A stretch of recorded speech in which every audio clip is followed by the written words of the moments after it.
How are we going, everyone? Just a quick update on our tomato seeds. I sowed about a week ago. I've got about 16 that have germinated. Here they are. Have a look at the little beauties. Now, what I've done is I've taken this out to the sunlight. You need to do that with all your seeds or seedlings that you're germinating on your own. You could start them inside the house on a windowsill. If it doesn't get direct sunlight, it needs to get outside. Now, I've taken it from inside the little shed that I've got and my little mobile hothouse, and I'm using my giant heat mat down here, which are going to be for my next batch of seeds. And up here, I've got the little heat mats. Now, the way I've configured it with the one thermostat, look at this. It's at 25.8 degrees inside, and I'll show you what I've got it set at. 24.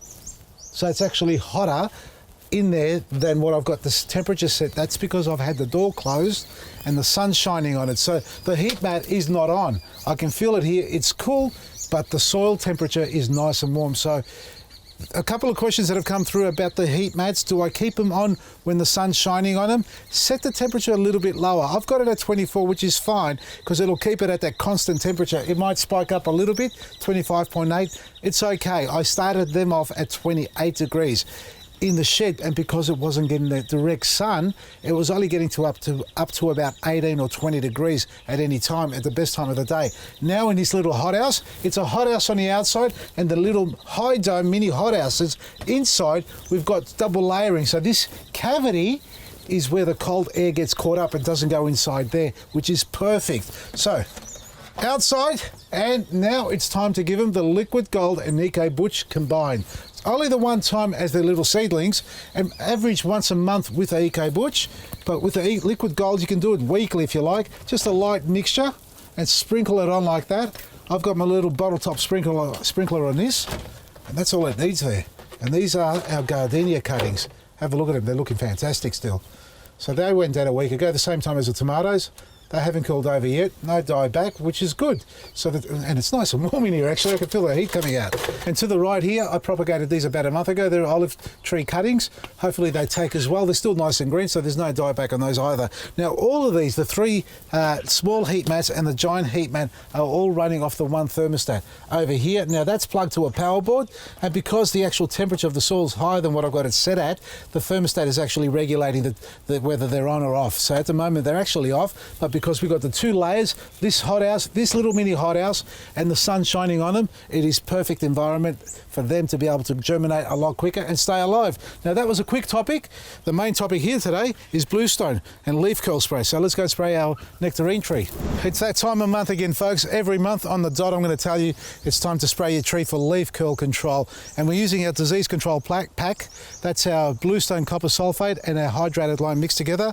It's on our website. It's dirt cheap by comparison to the retail packs you can get at the local garden centres. Support your local garden centres, by the way, but if you want to save a couple of bucks, we have got it available. Now, I've been spraying this tree every month, plus or minus a couple of days, let's say. This is going to be our third application, and you can still see the remnants of the last one that I did. You can still see the blue tinge on the branches, and that's what you want to see when you come up to spray it again. Now, in the past, we've spoken about spraying just before spring or bud burst, so you can protect it from leaf curl, and I've found over the years that's just simply not enough application to be able to control and stop leaf curl from happening. In some cases, you'll find trees don't get affected all that much, and it's okay. They survive it and they keep their fruit, whereas in other cases, like this tree here, it gets covered completely with leaf curl, and at the end of the day, we see no little fruit on it. So we're going to spray it every month leading up, and we started 2 months ago. Third application. If you're doing the same, you're practicing, well, after you see this little segment, you get out there and spray it as well. Easy hand sprayer, bluestone copper sulfate, hydrated lime. Instructions come with the package, so you can mix it, shake it well, and then start spraying.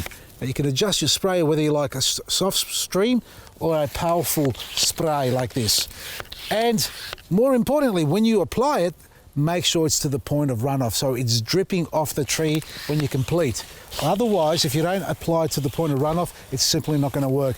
And folks, if you need to spray your trees, you can't go past using our easy hand sprayer. The difference between this and other sprayers that you've probably seen that look similar to this is that we've got the extended nozzle on this here, so you can actually hold it there. The sprayer heads are not on your hand there. They're not dribbling on your hand. You can hold it here if you like, but by comparison to the other sprayers like the pump sprayers, you don't get enough pressure out of them, And the trigger sprays, well, that starts to play havoc on your hand. And if you've got arthritis, that really is going to hurt you. And you ain't going to be able to spray a lot of trees with all those ones there. This one here I use on the whole paddock. And if you need to do a lot more, you can put a bigger bottle on it. You can put a 10-litre bottle or a long hose to a bucket and walk around with that and spray all your trees.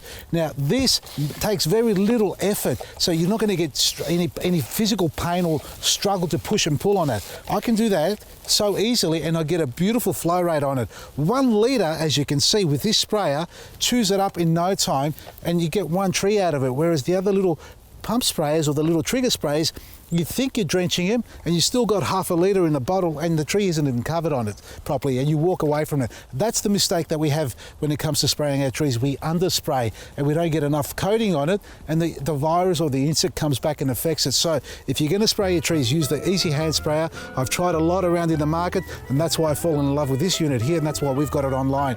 Get yourself a packet like the Easy Hand Spray and Disease Control packets available.